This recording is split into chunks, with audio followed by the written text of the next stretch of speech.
It's you two. What brings you here? Xinqiu! Great, we found you! We wanted to ask you about something.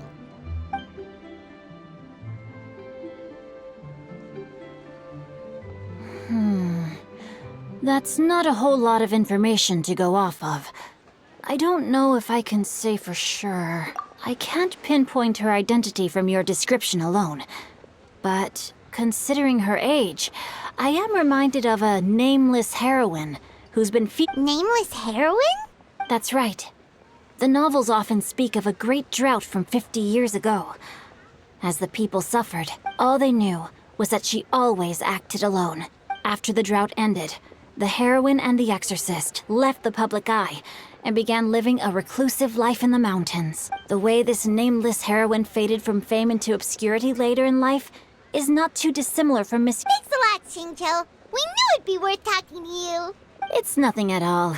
Just something I came across while reading. I did do a bit of extra research on her story, but it was just out of personal curiosity. Well, Paimon still thinks that's super cool. Let me think. In the novels, the nameless heroine always appeared near one of 3 places. Wangshu Inn, the area just north of Jueyun Karst, and Qingyun Peak. Perhaps the real-life heroine who inspired the character was also often seen near those 3 places. That would explain why those locations appear in the various novels. You're welcome. To be honest, I found some parts of the story confusing when I first came across it. If Miss Yuendai was indeed the original inspiration for the character, she may just be able to help me put the pieces together. It's rare for a chivalric hero to fade into obscurity during their lifetime. I've never understood why someone would go to such lengths to erase themselves from public memory. We'll be sure to tell you if we manage to uncover the truth. That's a deal. Perhaps, behind the truth of it all, there lies a story more fantastical than any work of fiction. Paimon feels like we just learned so much from Xinqiu. A drought, a nameless heroine, a life of seclusion. Wait, why does the story sound... Oh, right! There's a drought in this story, too! Xinqiu, are droughts super common in Liyue or something? Well, they used to be. So while droughts do happen from time to time, they are rarely regarded as true disasters. The crops withered, the streams ran dry, and the monsters in the mountains became rabid and agitated. Countless caravans were attacked. That sounds awful. Yeah, and that's exactly why the nameless heroine was so beloved.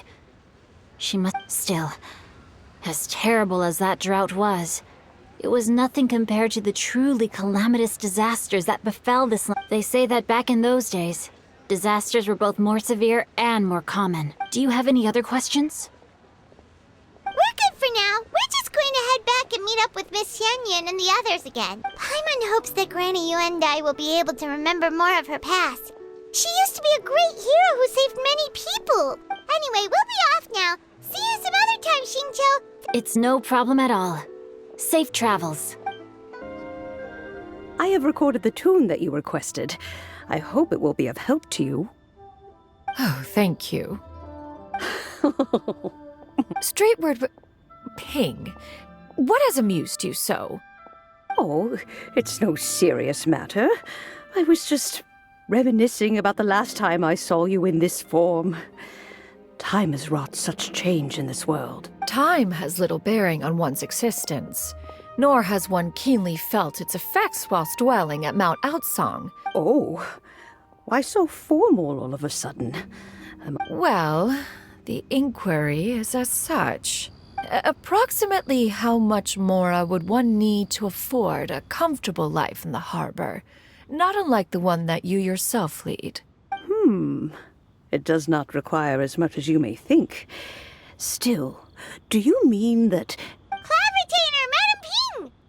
What are you two talking about? Nothing save for some trivial matters. Xinqiu has a theory, but let's save it for when Chuyu and Miss...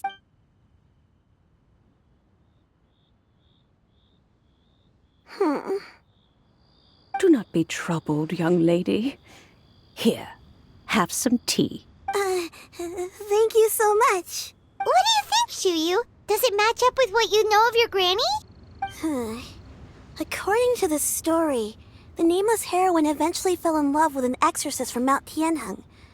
Maybe that's my grandpa. I don't have many memories of him, but there was this one time I found a box in our attic full of a bunch of weird sigils. I think so too.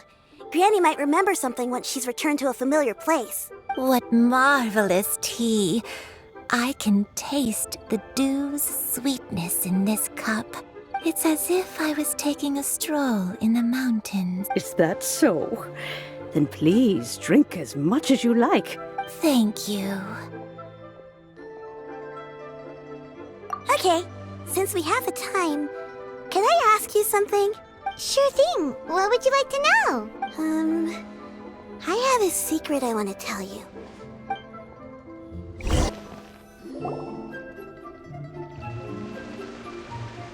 What's wrong, Xianyun? Well, I've been kind of meaning to ask ever since we started talking in the restaurant, but are you guys all adepti in disguise? Oh! How about that?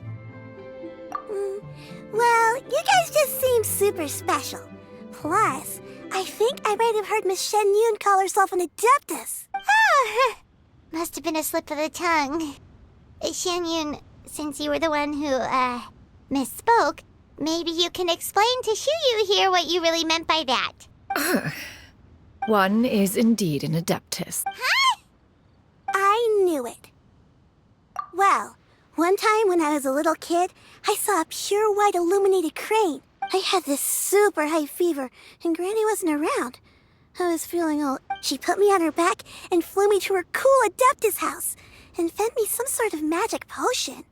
When I woke up, I was already back in my bed, and my fever was gone. I really wanted to thank her, but I was too sleepy to stay awake, so I never got the chance. So, I just kind of wanted to ask if maybe any of you have ever met an adeptus like that?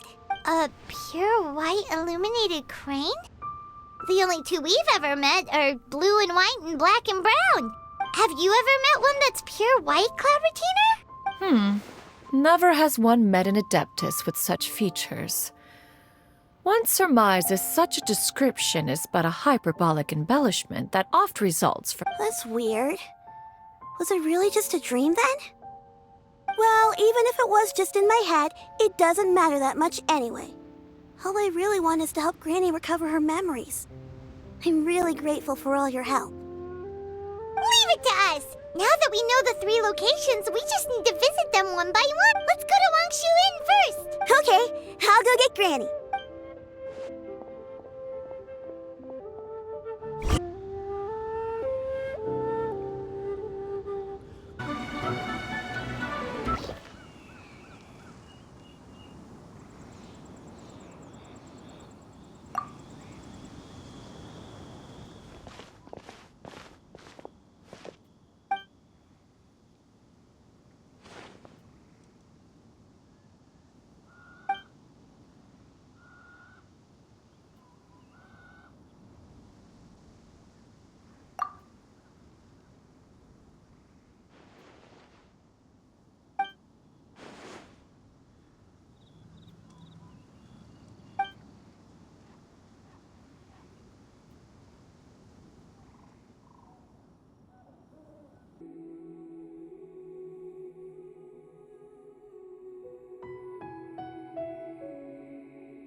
Wangshu Inn.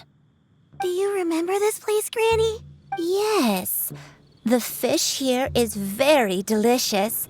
I believe I used to have a room here. I'll come with.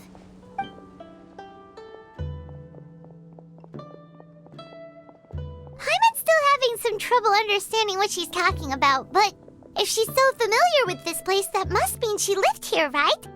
Wait. Whoa! Shao! What are you doing here all of a sudden? You scared the living daylights out of Paimon! I sensed a non-human presence and decided to come take a look. If you're here, then there's likely no trouble afoot. I suppose there's no cause for concern. It's been a while, Cloud Retainer. I see you have returned to your previous form. I have indeed. I fought alongside her in this form on many occasions during the Archon War. Oh, wow! What was she like during the war? Oh, wait, let Paimon take a guess. Was it anything like this? Behold, the glory of one's newest invention, the Bang Bang Continuous Fire Mechanism. Hands up and surrender, or be prepared to face the full might of the Adepti. An impressive imitation. Paimon knows her all too well. Even so, Cloud Retainer was not always as ostentatious as you describe. The Archon War reached its peak after Guizhong's death. The Cloud Retainer who fought beside me in those devastating battles was taciturn and solemn, only speaking when she had to activate her sigils. A Cloud Retainer who barely talks? Paimon can't picture it. But what happened after that?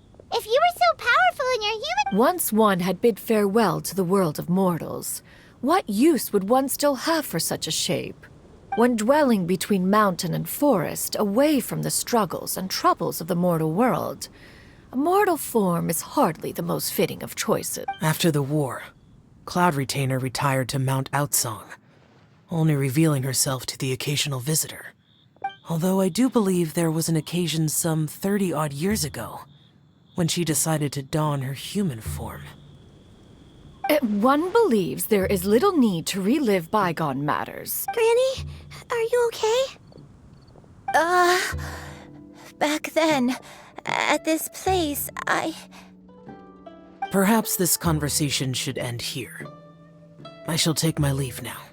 Should you encounter any trouble, you need only call my name. However, given that you are traveling with Cloud Retainer, I trust you are in good hands. Everyone!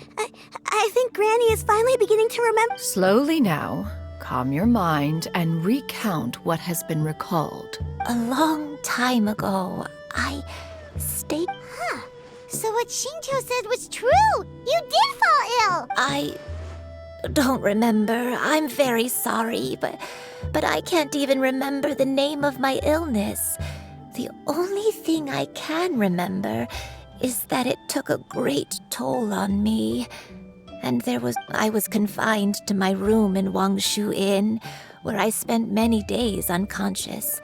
I'd come to every once in a while and stare at the migrating birds outside the window. It was a solemn... One day, I met a traveling merchant.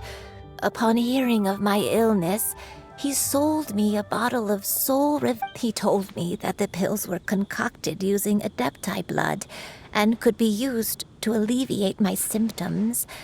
Sure enough, I made a full recovery. My illness... Wait, but if your illness remained dormant for several decades, are you saying that what you're going through now is just a relapse of what happened all those years ago? And it was all thanks to the pills that you managed to keep the... I'm sorry, I don't. Hey, you're not useless. Oh, fret not, dear child. Granny was just a bit frustrated. The recovery of a person's memories is a gradual process. Finding pieces of one's past is Next location. Cars next! There isn't really a landmark there, so where should we start? Oh, after all, if she was there for any length of time, then she would